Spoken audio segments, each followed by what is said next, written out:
I remember thinking that day would be quiet. At my age, you start to appreciate quiet. The kind that doesn't ask anything from you. Just a seat, a little light, and time to breathe. I was sitting in the back row, hands folded over my cane, waiting for my grandson's name to be called. He stood up straight when they brought him in. Always did. Even as a boy. Shoulders back, eyes forward. The Marine Corps didn't give him that. It just recognized what was already there. But the room didn't see him that way. They saw a defendant. They said he'd resisted arrest. Said he'd been aggressive. Said he'd put his hands on an officer. That officer sat just a few feet away. Uniform pressed. Jaw tight. The kind of man who looked like he'd never been told no in his life. When the judge began, everything felt routine. Words you've heard before. Charges. Statements. Procedure. Then my grandson spoke. Calm. Clear. I didn't resist. I asked why I was being detained. That's all he said. But it was enough. Because the officer shifted in his seat. Just slightly. Like something under his skin didn't sit right anymore. The prosecutor jumped in quick. Framed it fast. Defendant became confrontational. Escalated the situation. Escalated. Such a clean word for something so messy. My grandson didn't argue.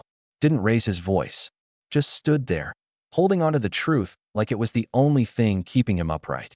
Then it happened. The officer stood up without being called. No permission. No warning. He walked straight toward my grandson.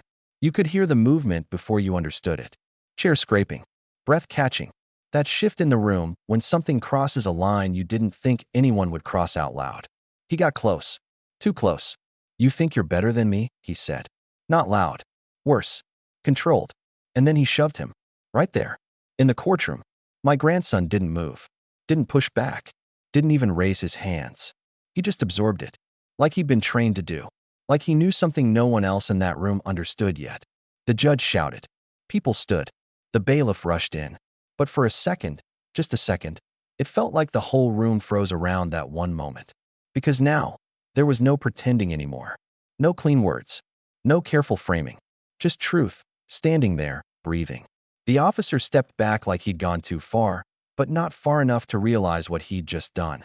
And that's when my grandson spoke again. Still calm. There should be footage. The room quieted. Not the same silence as before. This one had weight. The prosecutor hesitated. The officer's face changed. Not much. Just enough. Because he knew. They brought it up right there. No delay. No time to shape it into something else. Body cam. Grainy. Slightly tilted. But clear enough. It showed everything. The stop. The questions. My grandson standing still, hands visible, voice steady. It showed the officer getting closer. Louder. Pushing first. Not resisting. Not escalating. Starting it. And then, the courtroom. The shove. Again. From a different angle. No denying it now. No explaining it away. The air changed completely. The prosecutor stopped talking. The judge leaned forward, not as a figure above, but as someone finally seeing what had been right in front of him all along. And the officer, the man who walked in wearing authority like armor, looked smaller. Not physically, but in a way that couldn't be fixed. Because power only works when people believe in it. And in that moment, no one did. My grandson didn't smile. Didn't celebrate. He just stood there, the same way he had from the beginning. Steady. Unshaken. Because he hadn't needed to fight. He had just needed the truth to be allowed into the room. And as they took that officer away, quiet now, no words left to hold on to, I realized something I'll never forget.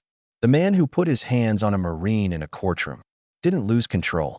He lost everything. The moment the truth was finally seen.